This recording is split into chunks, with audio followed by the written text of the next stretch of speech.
ओम नारायणं नमस्कृत्य नरं चैव नरोत्तमं देवीं सरस्वतीं व्यासं ततो जयमुदीरये। ओम नमः शिवाय। भगवान शिव के चरण अनुरागी बंधुओं, विगत अनेक दिनों से हम महाशिव पुराण से कुछ कथाएं लेकर के संक्षिप्त शिव पुराण के रूप में दोहा चौपाइयों के माध्यम से आपके सामने प्रस्तुत हो रहे हैं।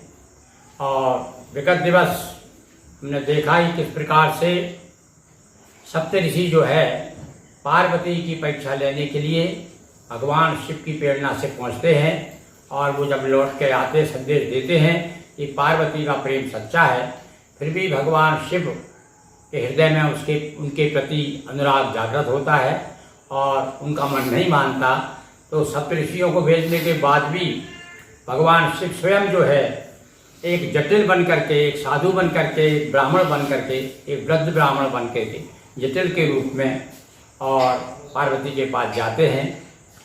और वहाँ जा कर के स्वयं जो है अपनी निंदा करके बताना चाहते हैं, उनका थाह लेना चाहते हैं पार्वती के मन की कि उनके मन में शिव जी के प्रति कितना प्रेम है। देखिए आप दोहा चौपाइयों के माध्यम से। गौरी शिखरों पर तप निरतो गौरी रही विराज। जिस पर्वत पर तपस्या कर रही थी, इस पर्वत का ही नाम है गौरी शिखर। इस पर पार्वती जी जो है तपस्या कर रही थी और उसी समय भगवान शिव वहां पर पहुंचते हैं। तो गौरी शिखर पर तप निरतो गौरी रही विराज। जटिल रूप में शिव खड़े दर्शन करने आज। सही बात तो यह है कि भगवान शिव के मन में पार्वती के प्रति अनुराग जागृत हुआ, उनकी इच्छा हुई दर्शन करने की और मिलने की लालसा जागृत हुई अपनी पत्नी से। तो भगवान शिव जो है एक जटिल, एक साधु होता है। सब शैव संप्रदाय में पहले एक जटिल संप्रदाय था, उसके योगी लोग, साधु लोग जो है जटिल कहलाते थे। ये बहुत पुराना संप्रदाय है। तो ये जटिल बन के जाते हैं भगवान शिव। तो जटिल रूप में शिव खड़े दर्शन करने आज। उमा अतिथि का आदर कीना और कर प्रणाम शुभवासन दीना। हमारे यहाँ भैया अतिथि देवो भव की परंपरा आदि काल से प्रारंभ है और इन महापुरुषों और के द्वारा ही तो संचालित है परंपरा। तो पार्वती जी ने बड़ा आदर सत्कार किया उनका। उस समय वो तपस्या कर रही थी, सखियों के साथ में थी उस समय वहाँ। तो कहते हैं उस समय पार्वती जी असल में दूसरी जगह कहीं जाने का विचार था उनका। तपस्या करते करते और एक मन में खींच आ रही थी उनके, बहुत दिन हो गए और न जाने क्यों भगवान से मुझसे नाराज हैं और अब तो मैं जो है इससे तो मरना ही बेहतर है। इस प्रकार के कुछ विचार आ रहे थे। उसी समय ऐसा हुआ कि शंकर जी जटिल बन करके उनके पास आ गए। अब देखिए आगे क्या प्रसंग चलता है। उमा अतिथि आदर अति कीना कर प्रणाम शुभवासन दीना। मधुर वचन बोले त्रिपुरारी और वृद्ध विप्रहूँ विचरणकारी। पूछा पार्वती जी ने कि महाराज आप कौन है, कहाँ से पधारे, कैसे कृपा की आपने। जनरली स्वभाव हमारे यहाँ कोई भी आता है तो प्रश्न करते हैं। तो इन्होंने कहा भाई मैं तो साधु हूँ, ब्राह्मण हूँ, विचरण करने वाला हूँ और विचरण करते करते चला गया हूँ। लेकिन हो तुम कौन कुमारी, निर्जन में किस हेतु पधारी। पर आप अपनी तो बताइए, आप अपने बारे में तो मुझे परिचय दीजिए कि आप कौन हैं और आपके माता पिता कौन है। आप यहाँ देखो युवावस्था है, ना तो आप बच्ची हैं ना वृद्ध हैं, आप युवती हैं और सुंदर हैं। इस समय आप अकेले जंगल में क्या कर रही हैं, आप किस लिए पधारी हैं। भगवान शिव इस प्रकार से पार्वती से पूछते हैं। कौन पिता है को है माई और तप करके क्यों दे है सुखाई। और थोड़ा थोड़ा आप दुबली दिख रही हैं, आपने बहुत तपस्या की है ऐसा लग रहा है। आप जो है इस प्रकार से ऐसा क्यों कर रही हैं भाई, कौन हो, आपके माता पिता कौन है, आपका परिचय दीजिए। कौन पूछ रहे हैं? भगवान शिव स्वयं जो है साधु बने हुए हैं, जटिल बन करके, और उनके पास में पूछ रहे हैं। और कहते हैं कि गायत्री श्री सरस्वती रूपा, इनमें हो तुम कौन अनूपा। अब मुझे तो ऐसा लग रहा है, और देखो इतनी छवि इतनी सुंदर और इतना तेज था पार्वती जी में, वो तो आ ही सकती हैं। तो भगवान शिव स्वयं कहते हैं मुझे ऐसा लगता तुम गायत्री हो क्या, सरस्वती हो, लक्ष्मी हो, कौन हो तुम हैं? इस प्रकार से आज मुझे ऐसा एहसास हो रहा, अपना परिचय दीजिए। तो अब पार्वती जी कहती हैं कि तीनों नहीं उमायों बोली, बोली मैं मिश्री जो बोली। बड़ी मधुर वाणी में पार्वती जी ने कहा, अरे महाराज मैं तीनों ही नहीं हूँ, ना मैं लक्ष्मी हूँ, ना मैं सरस्वती हूँ, और ना मैं गायत्री हूँ। मैं तो पिता दक्ष करते थे यागा, और पति निंदा सुन कर तन त्यागा। मैं पूर्व जन्म में सती हूँ, पूर्व जन्म की सती हूँ। मेरे जो है पिता ने यज्ञ किया था और मैं गई उसमें, बता रही अपनी किस्सा। वो तो क्या मालूम उनको, ये स्वयं शंकर जी है। तो वहां पर क्या हुआ, मेरे पति की निंदा मैं सहन नहीं कर सकी, मेरे पति को बुलाया नहीं गया था, और उनका यज्ञ में कोई भाग भी नहीं था। जब मुझसे सहन नहीं हुआ तो मैंने देह त्याग दी योगाग्नि के द्वारा, और इस प्रकार से मैं पूर्व जन्म में सती कहाई, और अब मैं पार्वती बन आई। महाराज अब मैं पार्वती के रूप में हूँ, असल में मैं पूर्व जन्म से सती हूँ। शिव से मिलन हेतु तप भारी, प्राप्त करूं पति शिव तैयारी। ये मेरी सारी तैयारी सब देख रहे हो ना, ये पति को प्राप्त करने के लिए है। भगवान शिव मेरे पति हैं, मैं उन्हें प्राप्त करना चाहती हूँ।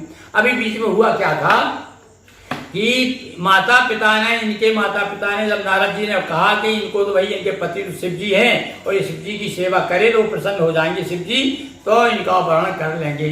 तो पार्वती जब बहुत छोटी थी तब से जाया करती थी भगवान शिव जी की, फूल ला देती थी, जल भर लाती थी, सेवा करती रहती थी वहाँ पर, और कैलाश पर जा करके।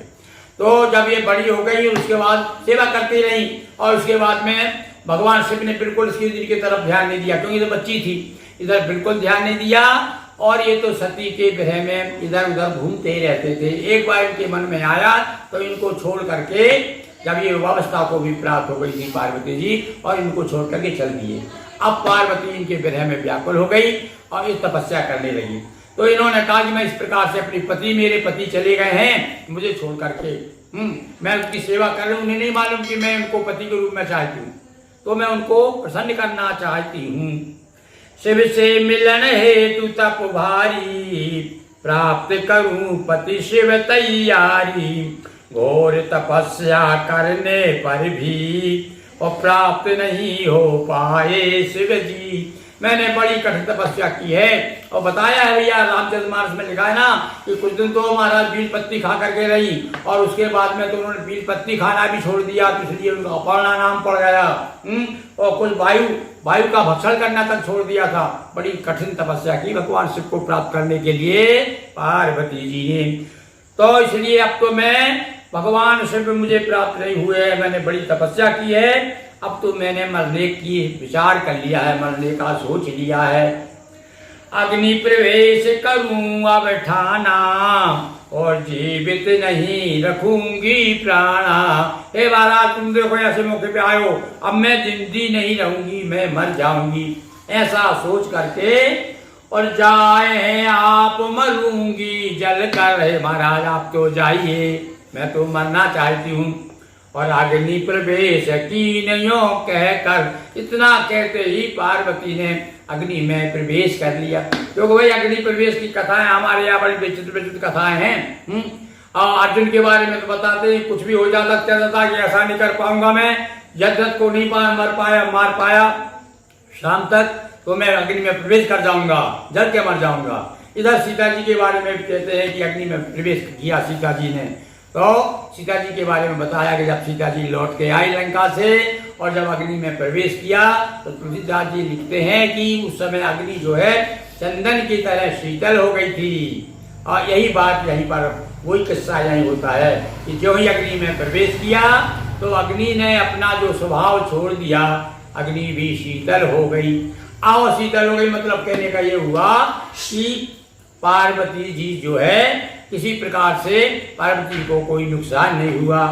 तो अग्नि प्रवेश कीन तत्काला, चंदनवत शीतल हुई ज्वाला। अग्नि जो है शीतल हो गई तो ऊपर उठी और आकाशा, शिव बोले कैसी अभिलाषा। अब जब सीता जी को अपने सीता जी की तरह जब इन्होंने अग्नि में प्रवेश किया पार्वती ने, तो कोई इनको नुकसान नहीं हुआ, बल्कि अग्नि भी शीतल हो गई। तब भगवान कहते अरे ऐसा कैसी तुम्हारी अभिलाषा, तुम कैसे पति को चाहती हो?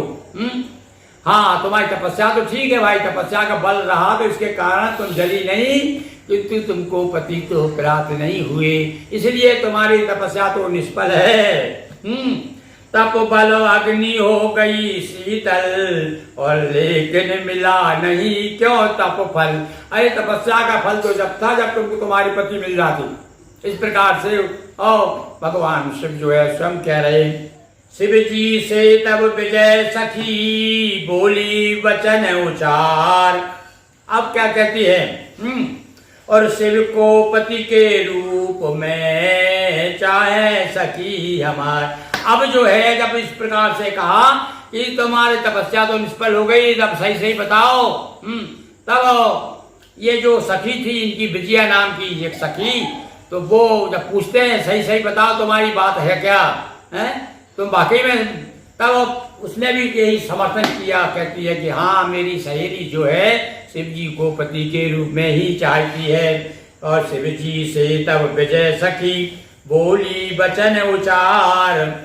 शिव को पति के रूप में चाहे सखी हमारो, उमापति महादेव की जय। हर हर महादेव। दोस्तों वीडियो को लाइक करें, शेयर करें, चैनल को सब्सक्राइब कर घंटी की बटन दबाएं। बहुत बहुत धन्यवाद। हर हर महादेव।